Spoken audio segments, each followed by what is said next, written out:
Peace, Survival 101 MD back here with another informative video dealing with disaster preparedness, safety training, and survival. So what I want to touch on today is a little safety training for travel. All right, how to be prepared so that you're never unarmed, as the great Lynn Thompson say. You always want to be armed. All right. Now, when I say armed, surely these type of things will do. Of course, with other things that I won't mention in this video because they flag it for those type of things. But things that make loud noises, you understand where I'm going. But these are some of the things that I love, love, love. Okay, these will definitely get the job done. These are four, I would say five of my favorite items. Okay, this is a GTK II and Alsate. Excellent. Cold Steel Cold Moon. Okay, the Vaccaro Voyager, both in serrated. Nice little mini baton. And this little punchy thing. Sticky, stabby, punchy little thing. Excellent, excellent, excellent. Unfortunately, you can't go everywhere with these type of items, especially traveling. Especially traveling, okay? Whether that be in a car, a train, plane, any type of automobile. All right. Different states have different laws. Okay. You never know. So something that I have been doing for years, especially when I'm traveling on the road in cars, and even in my personal vehicle now, I keep items like these. Okay.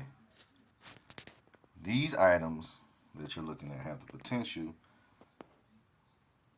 or the capability to do the same thing that these items do if you're trained and know how to use them.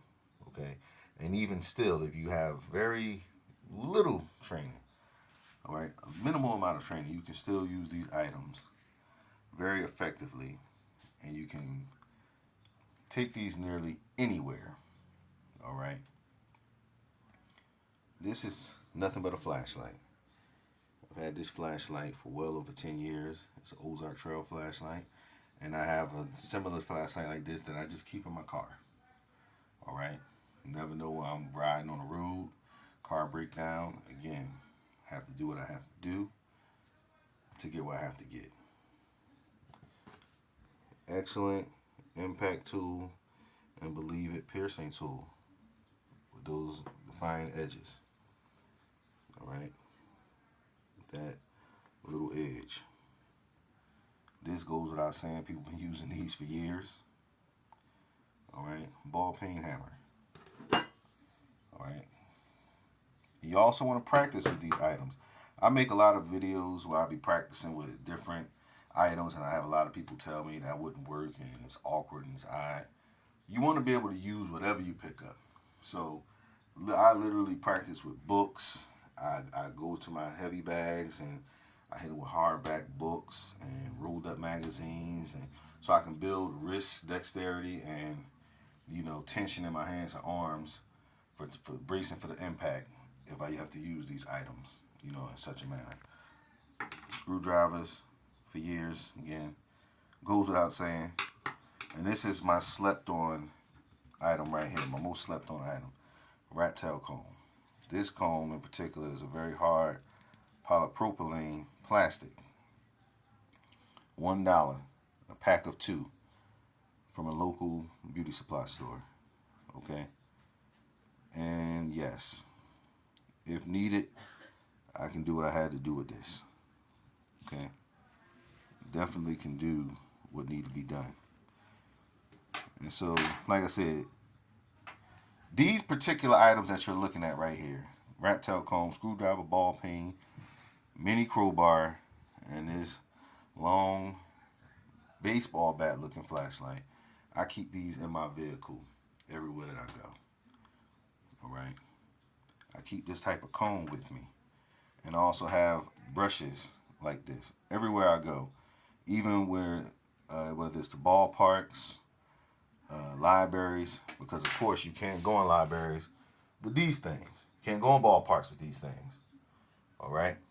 And if you manage to get them through and you get into a worst case scenario situation, you will not only have this confiscated, but you'll be facing serious penalties. So again, these are items that I keep in my vehicle, especially when you're traveling around this year, New Year's, Christmas, Thanksgiving, because you just never know. All right, items like this, you can take this anywhere, in any mode of transportation. And like I said, I keep one of these with me, especially when I know that I'm traveling to places where none of these things are permitted. All right, which if these things are concealed, they're definitely not permitted mostly anywhere. So again, get yourself prepared. Practice, practice. All right. Don't. You shouldn't care what nobody say when it comes to your training and your survival, your safety. Again, I go to the speed bag and the heavy bag, and I do drills on some of the dead wood in my backyard with these particular items to build. Like I said, build my arms and my wrist. You know, for the impact of these things. So again, learn about what you can use that makes you comfortable and get yourself started in some training. Again, always remember, always remember, it's better to have the training with these things and not need it than to need it and not have it.